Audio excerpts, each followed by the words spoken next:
많은 사람들이 음식을 냉장고에 보관하는 것이 가장 안전하다고 생각하지만 사실 그렇지 않은 음식들도 있습니다. 일부 음식은 냉장 보관 시 맛이나 식감이 떨어지고 냉장고 내에서 발암 물질이 생성될 수 있다는 사실이 밝혀졌는데요. 이번 시간에는 냉장고에 잘못 보관하면 우리 몸에 해를 끼치는 음식들과 우리 몸에 약이 되는 음식까지 자세하게 알려드릴 테니 끝까지 시청해 주세요. 냉장고에 보관해서는 안 되는 음식 첫 번째는 감자입니다. 싹이 난 감자는 먹으면 안 된다는 사실 때문에 냉장 보관하고 계시진 않으신가요? 그런데 이로 인해 더 많은 문제가 발생할 수 있습니다. 감자에 포함된 전분은 차가운 온도에서 당으로 변하고 이 당이 고온에서 가열되면 아크릴 아마이드라는 발암 물질을 생성할 수 있는데요. 이 물질은 국제암연구소에서 발암 물질로 분류한 바 있으며 감자와 같은 고탄수화물 식품을 120도 이상의 온도에서 조리할 때 주로 발생합니다. 이를 방지하려면 냉장고가 아닌 서늘한 곳에 빛이 닿지 않도록 하여 보관하고 사과 한두 개를 함께 넣어주면 좋은데요. 사과에서 나오는 에틸렌가스가 감자의 발화를 억제하여 더 오래 신선하게 유지될 수 있도록 도와주기 때문입니다. 반대로 양파와 함께 두면 양파의 수분을 감자가 흡수해 쉽게 상할 수 있기 때문에 이 둘을 함께 보관하는 것은 피하셔야 합니다.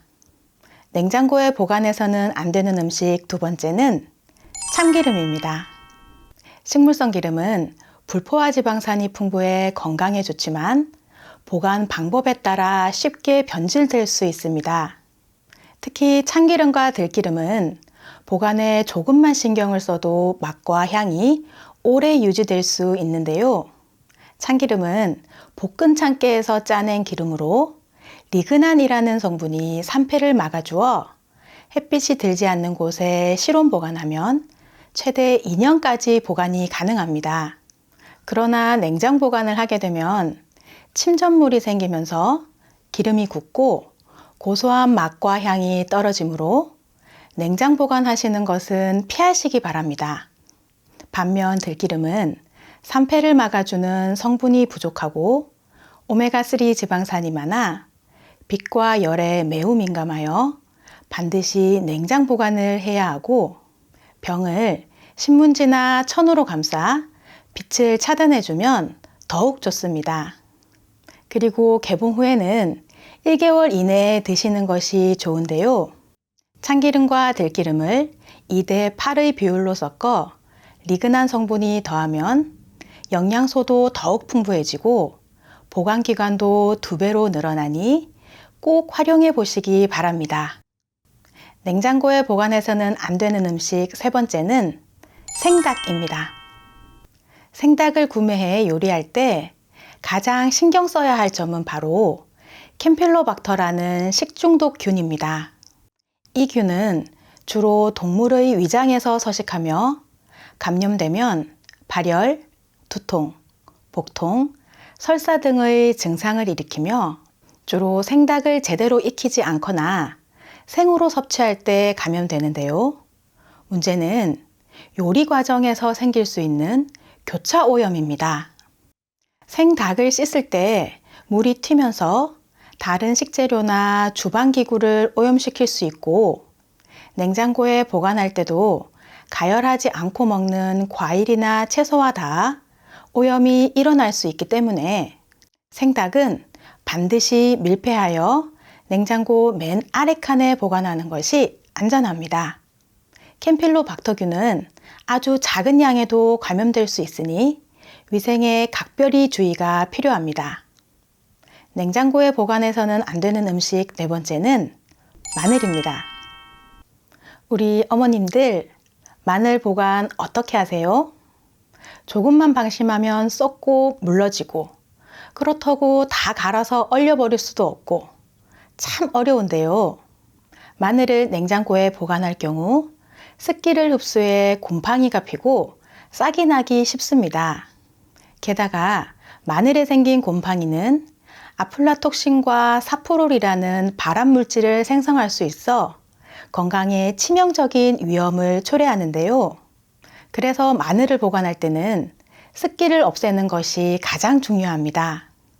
통마늘은 쪼개어 햇볕 잘 들고 바람 잘 통하는 곳에서 바싹 말리는 것이 좋고, 냉장 보관할 때는 밀폐용기 바닥에 소금이나 설탕을 약 5mm 정도 깔고 그 위에 키친타올을 놓은 후 마늘을 올려두면 소금과 설탕이 제습제 역할을 하여 마늘이 곰팡이에 노출되지 않도록 도와줍니다. 이렇게 보관하면 마늘이 상하는 것을 방지할 수 있고 냉장고에서 2-3주 동안 신선하게 유지할 수 있고, 마늘을 다져서 냉동 보관하면 오랜 기간 신선하게 보관할 수 있어 더욱 안전하고 편리하게 활용할 수 있습니다. 다음 내용 말씀드리기 전에 아직 구독하지 않은 분들이 계신다면 구독과 좋아요 꼭 눌러주세요. 매주 알찬 건강 정보로 찾아뵙겠습니다. 냉장고에 보관해서는 안 되는 음식 5번째는 토마토입니다. 토마토는 보관 방법에 따라 맛과 영양이 크게 달라집니다. 토마토는 5도 이하의 온도에서 수분이 빠져나가서 과육이 물러지고 당도가 떨어지며 껍질도 쭈글쭈글해지는데요. 이런 변화는 토마토가 숙성을 멈추기 때문으로 특히 1-2일 이상 냉장 보관을 하면 더욱 뚜렷하게 나타납니다. 따라서 하루 이틀 정도의 섭취량은 냉장 보관이 가능하지만 장기간 보관 시에는 15에서 18도 정도의 서늘하고 햇볕이 닿지 않는 실온 보관하는 것이 좋은데요. 이 온도에서 토마토가 자연스럽게 숙성되며 맛과 질감이 유지되기 때문입니다. 또한 설탕을 뿌려 먹으면 비타민 B군이 파괴되므로 피하시고, 토마토의 영양소인 라이코펜도 냉장 보관 시 절반 정도 줄어들기 때문에 가급적 상온 보관하시는 것을 권합니다. 냉장고에 보관해서는 안 되는 음식 6번째는 양파입니다. 혹시 양파를 껍질째 냉장고에 보관하고 있지 않으신가요? 양파를 껍질째 냉장고에 보관하면 습기를 흡수하여 곰팡이나 박테리아가 번식하기 쉬워지고 끈적한 액체가 흘러나올 수 있는데요. 이런 문제를 피하려면 양파는 서늘하고 통풍이 잘 되는 곳에 그물망에 넣어 보관하면 최대 2-3개월까지 신선하게 유지할 수 있습니다. 냉장 보관할 때는 껍질을 제거한 후 공기가 통하지 않도록 밀폐 용기에 담아 보관하거나 이물질을 닦아내고 랩으로 감싸 보관해야 합니다. 양파는 물로 씻은 후 보관하는 것도 좋지 않은데요.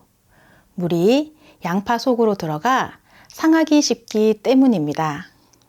냉장고에 보관해서는 안 되는 음식 7번째는 수박입니다. 더운 여름에 수박을 먹고 남은 것은 보통 랩에 씌워 냉장 보관하시는 분들이 많으실 텐데요. 이럴 경우 약 7일 만에 세균이 무려 3,000배나 증가할 수 있다고 합니다.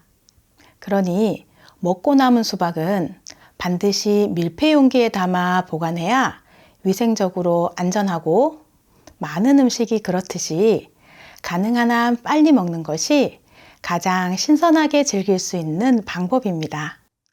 지금부터는 반대로 냉장 보관하면 건강에 더 좋은 음식에 대해 알려드리겠습니다. 냉장 보관하면 건강에 좋은 음식 1번째는 밥입니다. 갓 지은 따끈한 밥, 구수한 향기와 맛도 정말 좋은데요. 그런데 찬밥이 건강에 더 좋다는 말, 최근에 많이 들으셨죠? 밥은 90% 정도가 전분으로 이루어져 있는데요. 이 전분은 체내에서 빠르게 소화돼 혈당을 높이고 비만이나 당뇨의 원인이 될 수 있으나, 냉장 보관한 밥은 저항성 전분이 생겨 소장에서 흡수되지 않고 대장으로 내려가면서 혈당을 급격히 올리지 않고 포만감도 오래 유지시켜줍니다. 특히 냉장고에 보관한 밥은 갓 지은 밥보다 저항성 전분이 3배나 많고 냉동 보관은 전분의 변화를 막아 저항성 전분의 효과를 제대로 볼 수 없으므로 갓 지은 밥은 냉장실에서 최소 6시간 이상 보관하고 데워 먹는 것이 건강에 도움이 됩니다. 냉장 보관하면 건강에 좋은 음식 두 번째는 계란입니다. 우리 부모님들 마트 세일할 때 달걀 2~3판씩 사면 어떻게 보관하세요? 마트에는 냉장 보관된 계란과 실온에서 보관된 계란을 볼 수 있는데요. 어떤 걸 골라 어떻게 보관해야 할까요? 그건 유통 과정 중 계란의 손질 방법에 따라 달라집니다. 구입 후 냉장 보관하라고 적혀 있는 계란은 세척란이고 실온에서 보관하라고 적혀 있는 계란은 비세척란인데요. 세척란의 경우에는 계란 표면에 묻은 닭똥과 이물질, 그리고 식중독을 일으키는 살모넬라균을 포함한 여러 세균들을 제거하기 위해 화학약품으로 한번 세척한 것을 말합니다. 계란은 표면에 자연적으로 큐티클이라는 보호막이 존재해 외부의 미생물이 침입하는 것을 막아주는 역할을 하는데요. 그러나 계란을 세척하면 이 보호막이 제거되므로 세척된 계란은 더 이상 미생물로부터 보호받지 못하게 됩니다. 이 때문에 세척란은 냉장 보관이 필수적입니다. 반면 비세척란은 자연 상태에서 보호막이 온전하여 실온에서도 안전하게 보관할 수 있지만 실온에서 2~3주 이상 보관하게 되면 계란이 노화되면서 신선도가 떨어질 뿐만 아니라 연구에 따르면 계란이 살모넬라균에 오염되었을 때 실온에서 약 3주 후에는 위험한 수준에 도달하지만 냉장 보관 시 6주 후에도 박테리아 성장은 거의 없다는 결과가 있습니다. 그러니 비세척란도 가급적이면 냉장 보관하는 것이 좋은데요. 이때 계란을 냉장고 문에 보관하게 되면 흔들리거나 온도 변화가 잦아져 신선도가 떨어질 수 있으니 가급적 전용 용기에 담아 냉장고 안쪽에 보관하는 것이 가장 좋습니다. 집에서 쉽게 할 수 있는 셀프 발 마사지법 알려드리겠습니다. 발은 우리 몸을 받쳐주고 지탱해주는 아주 중요한 부분으로 발바닥 각 부위가 신체 부위에 상응하는 반사구를 가지고 있어서 인체의 축소판이라고도 합니다. 그래서 발 마사지를 하면 혈액순환은 물론 피로가 풀리고 여러 가지 증상 개선에 도움이 되는데요. 발 마사지를 하실 때는 한 부위를 5분 이상 하는 것은 좋지 않고 부드럽게 쓸어주듯이 하시면 되는데 특히 고혈압이나 당뇨가 있으시면 최대한 부드럽게 하시는 것이 좋습니다. 그리고 발 마사지를 하기 전에 따뜻한 물로 족욕을 하면 근육이 이완되어 훨씬 좋습니다. 편안한 자리에 앉아서 발과 발목까지 로션을 충분히 발라주시고 왼쪽 발부터 시작하는 게 좋습니다. 발 앞쪽 튀어나온 부분 사이의 움푹 들어간 부분이 용천혈인데요. 여기는 만성 피로가 있으시거나 혈액순환이 잘 안 되시는 분들은 여기를 마사지해 주시면 좋습니다. 용천혈을 시작으로 아래로 쓸어주세요. 이 부분이 신장, 방광입니다. 5번에서 10번 정도 쓸어주세요. 이제 발가락부터 아래로 내려갈 텐데요. 이 부분은 머리로 엄지발가락을 시작으로 발가락 윗부분을 풀어주면 머리가 맑아집니다. 그 다음은 발가락 기둥 부분을 각각 풀어주시는데요. 이 부분은 목과 눈, 귀가 좋아집니다. 엄지발가락 옆쪽 부분은 코로 비염이나 축농증이 있는 분들은 여기를 많이 풀어주세요.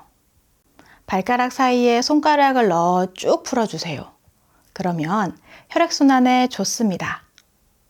엄지발가락 아래 통통한 부분은 갑상선이고 그 옆쪽은 승모근입니다. 밑으로는 폐, 규관지입니다. 이 부분은 왼쪽은 신장이고 오른쪽은 간이에요.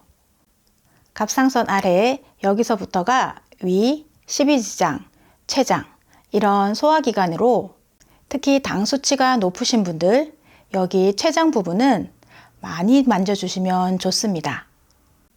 그리고 발바닥 중안에 푹 들어간 이 부분은 장이라고 보시고 넓게 쓸어주시면 좋습니다. 발 뒤꿈치 부분은 생식선으로 피부가 두꺼우니 가볍게 주먹을 쥐어서 통통 쳐주시면 됩니다. 발바닥은 이렇게 끝났고요. 발등에 발가락 사이사이도 풀어주시고 복숭아뼈 주변과 아킬레스건 주변도 쓸어주세요. 마지막으로 주먹을 살짝 쥐어서 발목 앞부분을 쓸어주세요. 여기가 림프절이라 독소 배출에 효과적이니 꼭 기억하셔서 풀어주세요. 매일 꾸준히 하시면 발이 가벼워지고 몸 전체가 활력을 찾으실 겁니다. 지금부터 눈의 피로를 풀어주고 안구 건조증에 도움이 되는 눈 마사지법 알려드릴게요. 마사지 하시기 전에 손을 깨끗이 씻어주세요. 절대로 손으로 안구를 직접 만지시면 안 되고 눈 주변 부위를 마사지 해주세요. 손바닥 아래 볼록한 부분으로 관자놀이부터 눈 주변을 풀어주세요. 이렇게 꾹꾹 눌러주시면 됩니다. 중지로 관자놀이와 눈꺼풀 주변을 바깥에서 안쪽으로 눌러주면서 콧부리까지 풀어주세요.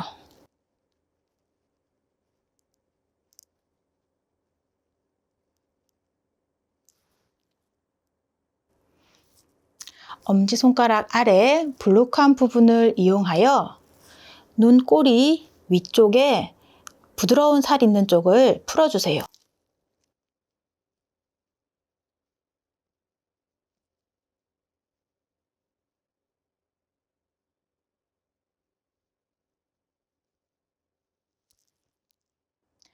엄지손가락으로 눈썹 뼈 안쪽을 이렇게 꾹꾹 눌러주세요. 이때 눈에 직접적으로 손이 닿지 않도록 조심하여 주세요.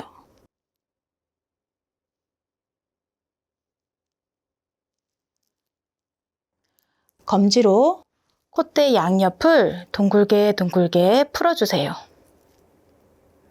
눈물샘 있는 쪽이라 이렇게 마사지 해주시면 눈물샘이 자극되어 뚫려집니다.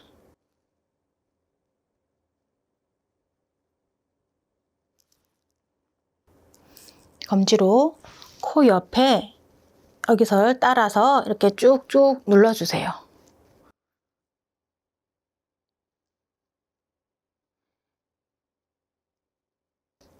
이러면 부비동까지 마사지가 돼서 코도 뻥 뚫리실 겁니다. 다음 검지와 중지를 이용해서 눈 주변을 톡톡 쳐주세요.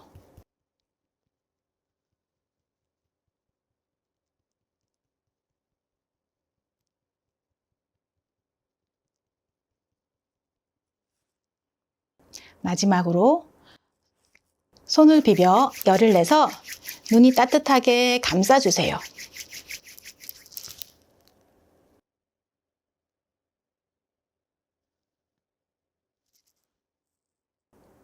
한 동작을 20초 정도 해주시면 눈 주위의 혈액순환을 돕고 노폐물 배출도 잘 이루어져 눈의 피로를 풀고 안구 건조증에도 도움이 되실 겁니다.